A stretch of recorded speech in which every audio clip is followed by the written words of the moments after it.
তিথিকে নিয়ে যখন কাজ শুরু করি তখন এইটা আমার জন্য খুব টাফ ছিল। যখন আমি দেখেছি যে ওর মধ্যে ওই ক্যালিবারটা আছে and she is hard working, তখন আমি ওকে পুশ করি। এখন ওর একটা নিজস্ব মার্কেট ভ্যালু আছে, ও প্রমাণ করছে যে না আসলে কষ্ট করলে লেগে থাকলে পসিবল। 20-30টা 40টা নাটক ওর সাথে আমার ফ্লপ গেছে। আমি অলওয়েজ যাদের মধ্যেই আমি এই ক্যালিবারটা দেখি বা ওই সৎ ইচ্ছাটা দেখি কিছু একটা করার, তাদেরকে আমি আসলে অলওয়েজ এনকারেজ করি। আমি শর্টকাট খুব একটা পছন্দ করি না। আমি যখন দেখি যে ওভার রেটেড মানুষজন আসলে তরতর করে এগিয়ে যাচ্ছে, পরিশ্রমী অভিনেতা অভিনেত্রীরা পিছিয়ে আছে, ওটা আমাকে খুব কষ্ট দেয়, আমাকে হার্ট করে। তিথিকে নিয়ে যখন কাজ শুরু করি তখন এইটা আমার জন্য খুব টাফ ছিল। ডিরেক্টর প্রডিউসারদের কাছে ও নতুন ছিল, ওকে খুব একটা নিতে চাইতো না ডিরেক্টর প্রডিউসাররা। তো আমি পুশ করে করে যখন আমি দেখেছি যে ওর মধ্যে ওই ক্যালিবারটা আছে and she is hard working, তখন আমি ওকে পুশ করি। আলটিমেটলি এখন যেটা হয়েছে যে ওর নিজের পরিশ্রম আর মেধা দিয়ে আজকে এই জায়গায় এসেছে। এখন ওর একটা নিজস্ব মার্কেট ভ্যালু আছে। বাট আমি ওকে নিয়ে ড্রাইভ দেওয়ার পেছনে আমার রিজন ছিল আমি ওর মধ্যে ওই ক্যালিবারটা দেখতে পেরেছিলাম, এবং আমি অলওয়েজ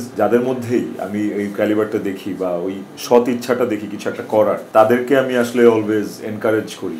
ওইটা শুধু নায়িকাদের ক্ষেত্রে না, আমার অনেক সাপোর্টিং আর্টিস্ট আছে যাদের মধ্যে আমি হার্ড ওয়ার্কিং এফোর্টটা দেখলে আমি নিজের থেকে পুশ করি। আর আমি শর্টকাট খুব একটা পছন্দ করি না। আমি যখন দেখি যে ওভার রেটেড মানুষজন আসলে তরতর করে এগিয়ে যাচ্ছে, সেই জায়গায় পরিশ্রমী অভিনেতা অভিনেত্রীরা পিছিয়ে আছে, ওটা আমাকে খুব কষ্ট দেয়, আমাকে হার্ট করে। ওই জায়গা থেকে আমি আমার জায়গা থেকে যতটুকু পারি আমি এফোর্ট দিই ওই মানুষগুলোর পেছনে। So Tithi was one of them, এবং it was a good decision to pick her, to choose her. And ও প্রমাণ করছে যে না আসলে কষ্ট করলে লেগে থাকলে পসিবল। বিকজ তিথিকে নিয়ে যখন আমি শুরু করি, শুরুর দিকে মিনিমাম 20-30টা 40টা নাটক ওর সাথে আমার ফ্লপ গেছে। Still she didn't lose her hope.